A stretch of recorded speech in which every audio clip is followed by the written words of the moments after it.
Halo Sobat Podcast Haluan, kembali kita bertemu. Kali ini kita kedatangan bintang tamu, Bapak Kanwil Kemenak Haji Sumbar, yaitu Bapak Rifki. Bagaimana kabar Pak? Alhamdulillah baik. Oke Pak. Pak, untuk tahun ini seperti apa penyelenggaraan haji kita Pak? Ada perbedaan yang signifikan antara pemberangkatan haji 2025 sebelumnya dengan 2026 ke atas. Kalau dulu itu penentuan kuota itu berdasarkan penduduk muslim. 1000 orang penduduk muslim, 1 orang berangkat haji. Nah, berarti kalau penduduk Sumatera Barat 5 juta lebih, kemudian penduduk muslimnya 4.613 orang, kemudian diambil 1 per 1000. Jadi kuota Sumatera Barat 4.613. Itu per tahun 2025, 2024, 2023 dan sebelumnya. Nah itu jadi tidak berubah. Jadi antriannya itu hanya ya di Sumatera Barat punya 4.613 yang berangkat. Nah ternyata hal seperti itu merugikan kepada jemaah haji di provinsi lain, misalnya di Makassar, misalnya Jawa Timur. Kenapa? Karena antusiasme mereka untuk berhaji itu sangat tinggi. Mereka kadang-kadang malahan kita dapat informasi, biarlah rumah itu urusan belakangan, yang penting daftar haji dulu. Nah, sehingga begitu banyak orang mendaftar haji, antriannya itu sampai 47 tahun. 27 tahun. Nah, kalau Sumbar hanya 24 tahun. 24 tahun. Ya, hari ini itu jumlah antrian haji Sumbar itu 107.000 orang. Tinggal kita bagi itu. Kalau kita bagi 4.000 berangkat tiap tahun itu sudah 26 tahun Mas. Nah kalau di Indonesia itu 5.700.000 dibagi 203.000 yang reguler, karena kan jumlah kota Indonesia itu kan 221.000 semua. Tapi 92%-nya reguler, 8%-nya haji khusus. Nah jadi 203.000 tinggal dibagi 5.700.000 jumlah seluruh yang antri dibagi dengan 203.000 yang berangkat tiap tahun, maka dapat angka 26 tahun itu. 26 tahun tadi. Nah, makanya keputusan Menteri Haji mulai tahun 2026 itu diberlakukan penghitungan kuota itu berdasarkan waiting list, daftar tunggu yang 26 tahun. Sehingga di 2026 kalau dari 107.000 yang antri di Sumatera Barat itu, lalu kemudian dilihat mana yang masuk kategori 203.000 se-Indonesia, maka dapatlah angka 3.928 orang. Itulah kuota haji untuk Sumatera Barat tahun 2026. Jadi memang agak berkurang dibandingkan dengan 2025, berkurangnya 685. Tapi secara aturannya kita tidak berkurang karena memang segitulah porsi kita. Indonesia gitu Pak. Itu diatur oleh Arab Saudi juga gitu Pak. Itu berdasarkan apa pula? Ya, jadi kalau untuk Indonesia, negara-negara lain itu sedunia memang Arab Saudi yang ngatur. Itu berdasarkan tahun 87 ya. Ada sidang OKI namanya, Organisasi Konferensi Islam Sedunia itu. Maka ditetapkanlah Indonesia itu 221.000. Terbanyak sedunia. Ya, nomor 2 itu Pakistan, kemudian Bangladesh, India, kemudian Nigeria. Jadi berdasarkan organisasi konferensi Islam sedunia itu, maka ditetapkanlah Indonesia itu 221.000. Artinya sampai sekarang tidak berubah. Padahal jumlah penduduk Muslim Indonesia dapat tambah ini. Bertambah. Nah, Malaysia itu hanya memberangkatkan 30.000 orang. Singapura hanya 900 orang. Nah jadi wajar dong kalau kemarin itu Malaysia dapat penghargaan juara 1. Karena mereka yang diurusnya cuma 30.000, lebih kecil dibandingkan dengan Jawa Tengah dan Jawa Timur gitu. Nah jadi itu kuota berdasarkan penduduk Muslim. Penduduk Muslim juga. Dan kita yang ngatur lagi. Kalau kita terapkan lagi berdasarkan penduduk Muslim itu tidak adil namanya. Karena ada yang menunggu sampai 50 tahun, 47 sampai 50 tahun, kita 24 tahun, ada yang malah 10 tahun. 10 tahun. Provinsi tetangga kita itu ada yang hanya 11 tahun menunggu berangkat. Berangkat gitu Pak? Ya, karena kalau berdasarkan proporsi tadi kan, pokoknya berapapun yang daftar haji, sedikit banyaknya, sekian berangkat tiap tahun. Itu kan ada ketidakadilan. Jadi azas haji itu adalah azas keadilan. Berarti kalau kayak dulu tuh Pak, misalnya saya nih Pak, kan orang Sumbar, kan waiting listnya panjang, daftar tunggunya panjang. Kalau misalnya di contoh di Jambi itu mungkin jumlah penduduk muslimnya sedikit. Berarti kalau saya dipindah ke Jambi bisa nggak Pak untuk ikut daftar hajinya di Jambi?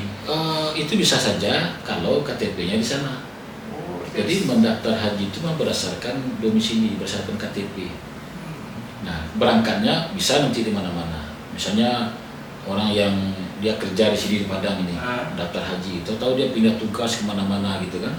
Pas berangkat haji, dia pelunasan, dia boleh berangkat di mana dia ingin di Padang lagi boleh. Artinya dia porsi haji yang pertama kali dia daftar itu masuk untuk berangkat tahun itu gitu. Nah, jadi mendaftarnya memang sesuai dengan KTP gitu. Kalau sekarang kan untuk pindah berarti lama juga, sudah juga. 6 bulan itu masalah ngurus KTP. Ya, kan? 6 bulan. Artinya kalau umur saya sekarang 40, anggaplah pindah ke Jambi 10 tahun, umur 50 juga Pak. Iya. Jadi sama. Kalau sekarang kan se Indonesia sama nih antriannya. Sudah sama sekarang. Ya, 26 tahun se Indonesia. 26 tahun. Itu artinya kalau 26 tahun Pak, artinya jemaah haji Indonesia itu udah tua gitu Pak ya? Ya itulah, jadi kita maklum ini ya, kenapa banyak lansia, karena memang mereka pensiun baru ada uang, lalu kemudian sektor 25 juta, berangkatnya 26 tahun lagi, 80 tahun. Nah, tapi memang pemerintah kita itu menerapkan ada porsi haji itu lansia, cuma tidak banyak, hanya 5% dari kuota yang diberikan. Nah, kalau Sumatera Barat ini ada 3928, maka 5% dari 3928 itu 196 porsi lansia. Jadi lansia tertua dari umur berapa 100 tahun diurut berdasarkan nomor pendaftarannya. Ternyata lansia termuda itu adalah 83 tahun. Ketika dia sudah berusia 70 tahun, dia merasa sudah lansia, ingin didahulukan berangkat, ya setelah kita telusuri, itu lansia termuda itu usianya 83 tahun. Jadi masih banyak urutan yang tua-tua itu gitu. Untuk Sumatera Barat nih, untuk tahun berangkat tahun depan 2027 itu angkanya 94885. Nomor kursinya. Jadi kalau ada jamaah kita, masyarakat kita ingin cek estimasi keberangkatan, silakan dicek itu. Nanti periksa lagi SPPH, surat tanda bukti dia dulu melakukan pendaftaran haji, lihat nomor kursi 03000 itu Sumatera Barat itu. Lalu kalau angkanya berapa setelah itu? Kalau 94885 di bawah itu, misalnya 93 200 sekian, maka dia akan berangkat tahun depan. Jadi 94885. Kan artinya animo warga Indonesia untuk pergi haji itu kan tinggi gitu Pak, apalagi kuota yang terbatas. Itu tuh apakah tidak ada enggak syarat orang untuk bisa pergi haji gitu Pak? Ya. Jadi dari data yang diserahkan pusat kepada kami itu lalu kami melakukan namanya verifikasi.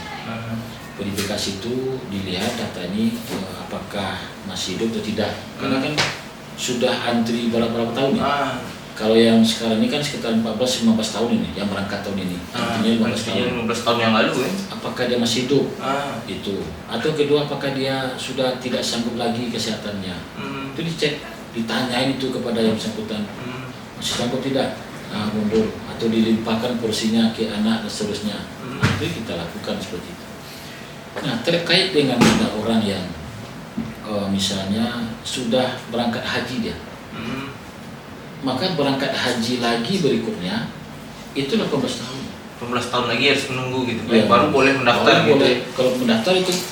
Tapi kalau dia sudah mendaftar duluan, kan ketika dia dulu kan boleh nih. Dia berangkat haji 2004. Lalu pulang tuh dia daftar lagi. Boleh gitu. Nah, boleh dulu. Tapi kalau sekarang nggak boleh. Aturan sekarang tuh ketika ada orang yang sudah pulang haji itu menunggunya 18 tahun lagi baru boleh mendaftar. Dan kemudian baru anti 26 tahun lagi. 26 tahun lagi. Makanya haji itu cuma sekali. Sekali, kecuali petugas gitu ya. Tapi kan masih banyak orang gitu Pak yang ingin haji lebih dari sekali dan sunat kewajiban juga bagi orang Islam yang mampu gitu. Artinya syaratnya itu aja Pak ya, ketika kesehatan aja. Ya, istitoah itu sangat penting. Jadi dalam Al-Quran juga ada manistatoa gitu kan. Orang yang betul-betul istitoah.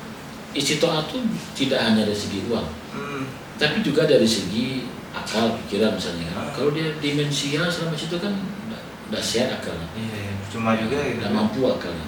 Kemudian kesehatan, ini kesehatan yang paling penting. Nah, sebelum-sebelumnya ini juga kita sampaikan kepada masyarakat 2025 ke belakang itu ada program namanya Safari Uku. Safari Uku itu mah diisi oleh lansia, oleh risiko tinggi, orang-orang yang membawa penyakit bawaan. Tapi dia lolos di situ. Lalu Safari Uku itu orang-orang yang sedang di rumah sakit pakai alat bantu pernapasan, pakai oksigen, dipaksa juga dibawa pakai mobil ambulan ke Arafah. Lalu kemudian berhenti sejenak di Padang Arafah, selesai berapa menit langsung dibawa ke rumah sakit lagi. Itu namanya Safari Uku. Itu 2025 masih ada, 2024 dan sebelakangnya ada. Tapi kemarin 2026 tidak ada lagi. Tidak dibolehkan lagi. Tidak dibolehkan.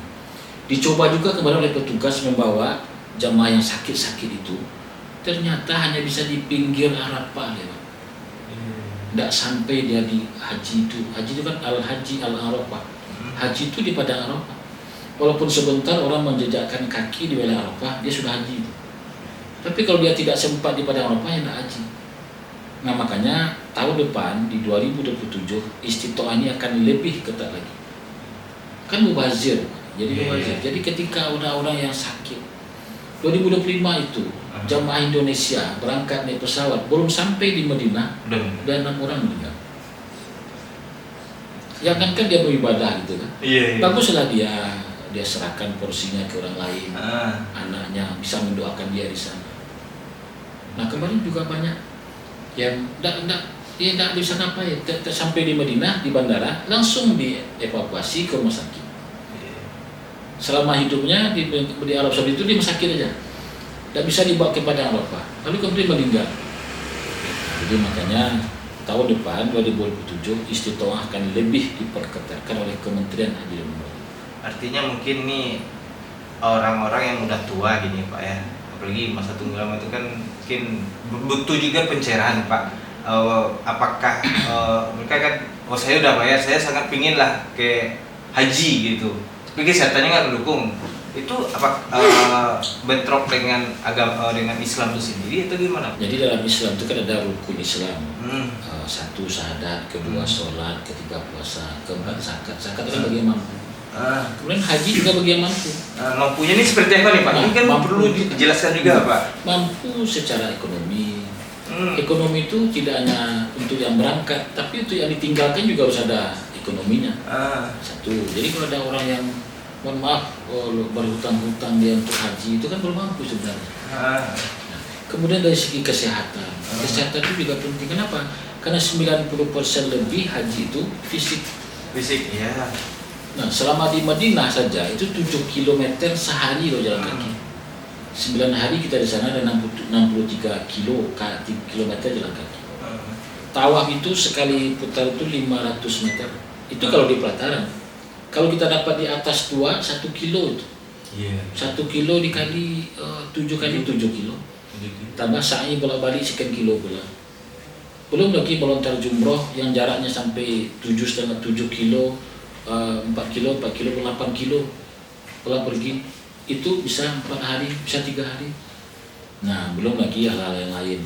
Jadi memang haji itu ibadahnya fisik, tenaga. Jadi jangan sampai nanti jamaah kita tidak sanggup dengan di Arab Saudi itu langsung drop kesehatannya kan. Jadi maka perlu kemampuan dari segi kesehatan. Oke. Pak, artinya ketika lansia itu cukup kehalan juga tugas kita di sana gitu Pak ya. Apalagi 2023 tuh Pak. 2023 itu saya berangkat itu. Itu lansia tanpa pendamping. Yang kemudian yang disabilitas juga tanpa pendamping berangkat. Jadi sehingga tidak hanya urusan makan minum dibantu nih, sampai ke urusan ke WC pun petugas yang bantu. Nah, itu yang dialami oleh petugas di 2023 kemarin. Tapi kalau sekarang nggak? Sekarang yang ada pendamping. Sejak 2025 sudah ada pendamping. Jadi lansia yang usia 65 tahun ke atas yang saya katakan tadi, lansia termuda itu 83 tahun, maka orang 196 orang itu berhak membawa pendamping haji. Syaratnya dari keluarga dekatnya nih, menantunya boleh, anaknya boleh, saudaranya boleh. Nah, jadi tapi syaratnya harus sudah mendaftar haji itu 5 tahun. 5 tahun. Jadi kalau ada orang bertanya, bisa nggak dipercepat haji saya Pak? Itu salah satu caranya. Ada keluarga dekatnya berangkat haji, maka dia daftar 5 tahun menjelang 5. Jadi 5 tahun cuma antri. Oh, yang si lansia tadi Pak? Iya, lansia membawa pendamping. Ini ada nih, dia ibu kita udah daftar haji nih. Nah, lalu perkiranya 5 tahun ini berangkat. Nah, suruh anak daftar. Anak atau adik kandung yang bungsu semacam masih tenaga muda, suruh daftar haji. Maka dia hanya menunggunya 5 tahun. Pendampingnya 1 orang boleh? 1 orang. Kalau dia suami istri, kakek nenek ini, bisa 2 dibawanya. Oh, 4 jadi gitu. Nah, bisa menantunya, bisa anaknya. Jadi ada ini suami istri, suami istri pula di bawah nih, bisa dibawa gitu kan? Artinya itu nggak mengurangi jatah kuota yang. Nah ini, jadi kebolehan seperti itu ketika tahap kedua pelunasan. Nah jadi ini di tahun 2007 ini September itu udah mulai pelunasan tahap 1 bulan itu. Ayo yang masuk dalam daftar yang kami sebarkan mendaftar pelunasan segera ke bank. 3928 itu mendaftar mereka semua ke bank. Tapi ternyata sampai habis waktunya masih tersisa 1000 lagi. Nah 1000 orang itulah diisi oleh salah satunya adalah penggabungan mahram, pendamping lansia seperti itu. Artinya kalau berarti mereka nih yang daftar haji ini nggak langsung membayar lunas gitu Pak ya? Oh enggak. Mendaftar haji itu hanya setoran awal namanya. 25 juta. Setoran awal 25 juta. Lalu kemudian 25 juta itu disimpanlah oleh BPKH. Kemudian dibikinlah usaha oleh BPKH, dikelola istilahnya, dikelola. Lalu kemudian manfaatnya itulah yang dirasakan, didapatkan oleh jamaah haji yang berangkat tahun demi tahun.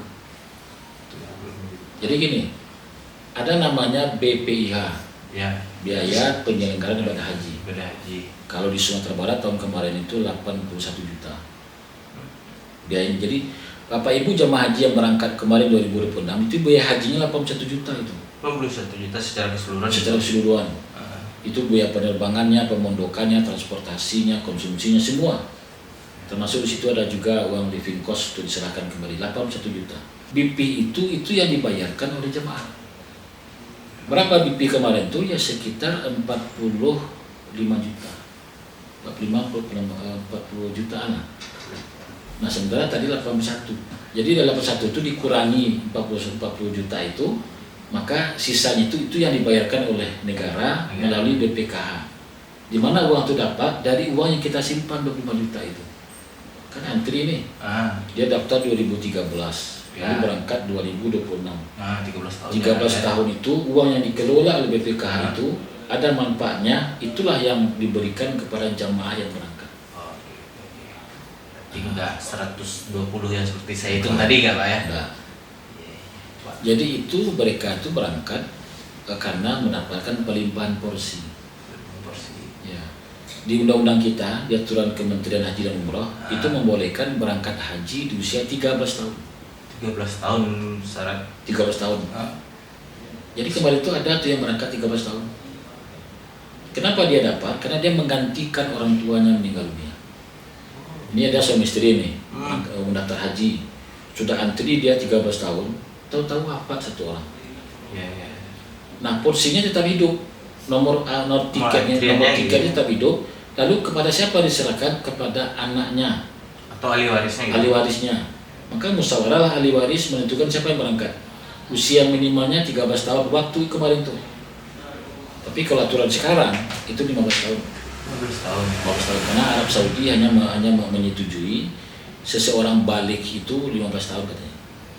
Jadi makanya banyak kita temukan ada di kok muda-muda masih SMP kelas 2 kan? Kan orang berpikir panjang juga jadi. Itu dia anak yatim itu atau anak piatu itu. Dia menggantikan orang tuanya yang telah wafat. Jadi dia mendampingi orang tuanya berangkat haji itu, pelimpahan porsi. Oh, itu jadi Pembatalan haji namanya. nggak bisa Kan batal haji itu ada 3 sebabnya. Pertama meninggal dunia yang bersangkutan. Nah, dia bisa melimpahkan tidak. Pak, ini dari Kementerian Haji dan Umroh atau di turunannya di Sumatera Barat, apa sih program haji untuk kita? Ya, jadi memang cukup banyak ya gebrakan-gebrakan yang kita lakukan di Sumatera Barat ini. Dan salah satu yang sekarang sedang kita garap bersama dengan perbankan dan juga Pemprov itu menggalakkan haji muda dari SD, SMP, SMA. Itu kita nanti akan roadshow ke sekolah-sekolah bagaimana demam haji itu sudah dilaksanakan sejak muda. Mereka diusahakan menabung haji di saat muda, lalu kemudian ketika umurnya pas 12 tahun, di 12 tahun ini sudah boleh dapat kursi nih. 12 tahun sudah boleh dapat kursi, maka dia bisa melakukan membayar 25 juta itu untuk mendapatkan kursi. Lalu kemudian boleh menunggu. Nah, kalau banyak jamaah kita yang muda-muda itu seperti tahun 2022 lah. Berangkat haji tahun 2022 itu haji reguler serasa haji plus atau haji khusus. Kenapa? Karena muda-muda semua. Di bawah usia 65 tahun. Nah, itu memang sedikit yang meninggal itu. Tapi kalau sekarang yang pecah rekor itu kan 2023 826 orang yang wafat di Indonesia. Itu rata-rata udah usia gitu Pak. Nah, kemarin 350-an. Tahun ini masih banyak juga. Udah begitu ketat istiqomah masih banyak juga yang wafat. Nah, makanya kita berharap ini program haji muda ini segera akan kita launching ini bersama gubernur dan juga ada asosiasi guru-guru. Kita akan lakukan roadshow ke sekolah-sekolah menggalakkan mendaftar haji atau menabung haji di saat muda. Saat muda artinya sejak SD gitu. Iya. Berarti kalau sejak menabung di perbankan syariah. Itu banknya ditunjuk gitu atau bebas bank? Bebas siapapun. Jadi siapa yang mau kerjasama dengan kita akan lakukan PKS atau MOU dengan mereka. Nah, jadi nanti dengan kerjasama itulah kita ke sekolah-sekolah untuk menggalakkan tabungan haji muda. Artinya nanti untuk menabungnya jumlahnya enggak dipatok gitu Pak, bebas. Ada patok. Jadi kan di usia 12 tahun sudah boleh, lalu kemudian dia membayar 25 juta. Itu yang sedang kita galakkan.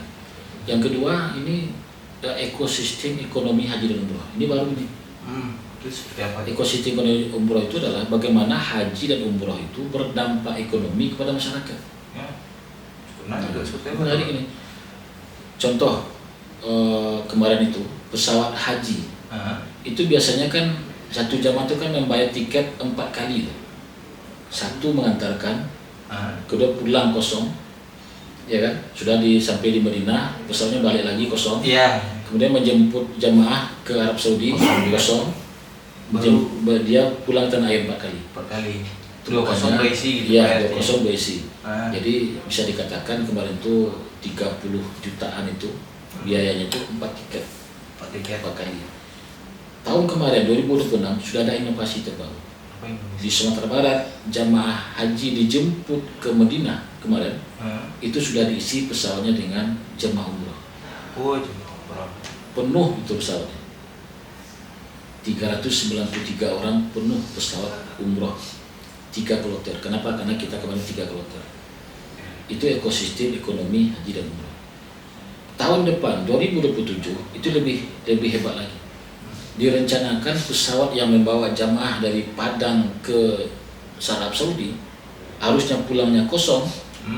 Ternyata besok itu akan diisi oleh wisatawan. Itu khusus program dari Kanwil Kemenhat Sumbar atau memang dari yang di pusat hanya mencanangkan? Tinggal lagi kita di sini. Makanya mungkin dalam waktu dekat kami akan koordinasi dengan Pemprov, koordinasi dengan Dinas Pariwisata, koordinasi dengan biro-biro travel di sini agar bisa menggayat kerjasama dengan travel di Arab Saudi. Jadi mereka jual tiket ke wisatawan Arab Saudi untuk bisa terbang langsung ke Padang. Nah ini jadi pusat hanya membolehkan baru nih launching boleh pesawat Garuda mau bawa penumpang dari Saudi ke Indonesia silakan, itu aja. Tapi bagaimana implementasinya ya kita yang bikin program di sini. Tergantung daerah masing-masing itu. Daerah masing-masing.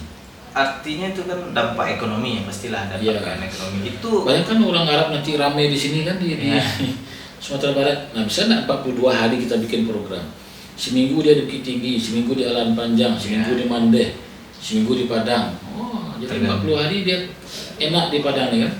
Tergantung dari promosi dari pemerintah kita nanti Pak. Kita Sumatera Barat pasti. Nah, terus lagi di ekosistem ekonomi haji ini itu kan sekarang sudah ada namanya Haji Umroh Store, walaupun masih maintenance ya. Itu aplikasi untuk oleh-oleh haji. Jamaah haji kita tuh kalau bisa tidak usah lagi dia sibuk ngurus oleh-oleh di Mekah, Madinah. Cukup di zaman sekarang online, nanti Haji Umroh Store itu ada nanti rumahnya untuk Sumatera Barat. Ada di Sumatera itu ada rumahnya UMKM Sumatera Barat, itu sudah kita data itu. Ada ratusan itu UMKM Sumatera Barat yang penggerak ekonomi, jual tasbih, jual sejadah, bikin mukena. Enggak usah lagi nanti di sana, kan terbatas, tinggal dia klik tertentu di aplikasi itu, nanti oleh itu sampai di rumahnya. Nah itu ekosistem ekonomi. Jadi pelaku usaha Sumatera Barat pun akan menerima dampak dari haji, dampak ekonomi. Terus ada lagi menyembelih hewan dam. Hewan dam itu kan ini, ketika jemaah haji memilih cara hajinya dengan haji tamattu namanya. Haji tamattu itu umroh dulu baru haji, maka dia kena denda. Dendanya membayar seekor dam, menyembelih. Dam itu kambing. Kambing ya. Biasanya itu di Arab Saudi. Ternyata di fatwa berbagai ormas itu sudah boleh disembelih di tanah air.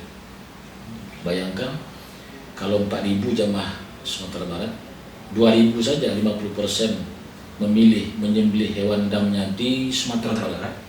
Dampak ekonominya kepada pengusaha kambing. Dan warga miskin juga mendapatkan manfaat dari hewan dam tadi. Kalau selama ini kita kan nggak tahu nih apa ke Nigeria, ke Afrika dikirim. Kemarin janjinya dengan pemerintah Arab Saudi Indonesia ke Palestina. Nah tapi kalau disembelih di tanah air, jelas itu warga kita yang mendapatkan. Itu ekosistem ekonomi haji juga. Banyak juga program dari Kemenhas kita Pak ya, pastinya memberikan dampak lah untuk warga kita. Pak ini entah mitos, entah apa nih Pak, yang nggak tahu Pak, di beberapa daerah saya lihat tuh Pak, ini setiap orang sudah pulang haji gitu Pak, atau penanda orang tuh sudah haji atau hajah tuh, giginya tuh berubah menjadi salah satu gigi itu Pak, dilapisi. Bu gigi itu jadi silver. Gitu Pak. Itu kalau orang itu, kalau di tempat saya itu dulu tuh Pak, kalau orang tuh udah giginya silver berarti dia sudah pasti haji. Jadi kalau orang tuh giginya belum silver, artinya belum pernah dia ke tanah suci katanya Pak. Itu apakah mitos atau seperti apa gitu? Ya jadi mungkin macam-macam ya cara orang mengapresiasi ketika pulang haji. Tapi yang pada umumnya kan memang kopiah putih ya. Kopiah putih ya itu haji tuh. Malah orang yang pulang umroh pun dianggap orang haji juga kan. Padahal ya hanya umroh. Nah, jadi mungkin juga ada di beberapa daerah itu yang seperti itu. Jadi mungkin bagaimana dia mengidentitaskan dia haji itu dengan merubah giginya atau melapisinya dengan silver dan seterusnya. Tidak penting itu. Yang penting itu adalah bagaimana orang pulang haji itu memberikan dampak yang positif kepada masyarakat sekitar. Hidupnya itu lebih bermanfaat ketika dia sudah pulang haji. Nah makanya program Kementerian Haji hari ini ada namanya pembinaan pasca haji. Jadi seluruh yang pulang haji itu kita rekrut mereka semua menjadi bagian dari keluarga Kementerian Haji dan Umroh, menjadi keluarga haji. Di Sumatera Barat itu mungkin pertama kali setahu saya seluruh yang pulang haji kemarin itu kita berikan PIN khusus keluarga haji. Jadi mereka reuni bawa PIN itu, mereka sudah merasa satu keluarga besar. dan perintah dari Menteri Haji dan Wakil Menteri seringlah adakan pengajian pasca haji. Nah, kita sudah berapa kali diundang, di Agam sudah pernah diundang, kemudian di Kota Padang juga pernah ada pengajian akbar di Masjid Al-Hakim, dan mungkin itu akan suatu saat kita akan kumpulkan seluruh jemaah haji yang telah berangkat itu satu lokasi di Kota Padang ini, seluruh Sumatera Barat, dalam rangka memperkuat ikatan keluarga haji tadi. Jadi beban seseorang yang sudah pulang dari Arab Saudi, pulang dari Mekah haji itu harus dia memberikan contoh suri tauladan. Jadi orang yang pulang haji itu tidak hanya dia mendapatkan gelar haji, tapi dia menjadi duta-duta perubahan. Dia menjadi duta-duta peradaban. Ini sekarang sudah menjadi visi misinya Kementerian Haji. Jadi pulang haji itu sudah menjadi duta-duta peradaban, merubah rakyat ke arah lebih baik. Sudah sering itu Menteri Haji, Wakil Menteri Haji mencontohkan para ulama-ulama masa lalu yang membuat perubahan-perubahan mendasar di seluruh daerah, termasuk Sumatera Barat, misalnya Buya Hamka. Nah, kemudian Haji Sumani, Haji Miskin, Haji Piobang, Haji Muhammad Nasir, Haji Agus Salim, semua tokoh-tokoh itu ketika sudah pulang haji membuat perubahan-perubahan di tengah masyarakat. Itu keinginan dari Kementerian Haji hari ini. Jadi apalagi untuk jamaah haji yang sudah pulang dari tanah suci itu harus minimal di lingkungan masyarakat tempat tinggalnya itu sudah menjadi suri tauladan, tempat orang bertanya. Nah, itu yang diharapkan oleh Kementerian Haji. Jadi mabrurnya itu diperlihatkan dengan dia soleh secara individu dan juga soleh secara sosial. Oke lah Pak, sudah panjang juga kita berbicara tentang haji ini Pak ya. Sebagai negara dengan umat Islam terbesar tentunya pasti ingin mengetahui seperti apa sih haji di Indonesia. Pasti setiap orang Islam bercita-cita gitu Pak ya, bisa naik haji untuk menyempurnakan rukun Islamnya tadi Pak. Oke Pak, terima kasih Pak untuk waktunya yang untuk bisa kita bincang-bincang santai tentang haji ini Pak. Dan terima kasih juga nih Pak, ini untuk pertama kalinya kita berkunjung ke tim podcast Haluan ke kantor Bapak Pak. Siap. Terima kasih. Terima kasih. Oke, sahabat podcast Haluan, demikianlah diskusi dan cerita bincang-bincang kita dengan Kepala Kantor Wilayah Kementerian Haji Sumatera Barat. Sampai jumpa dengan podcast berikutnya.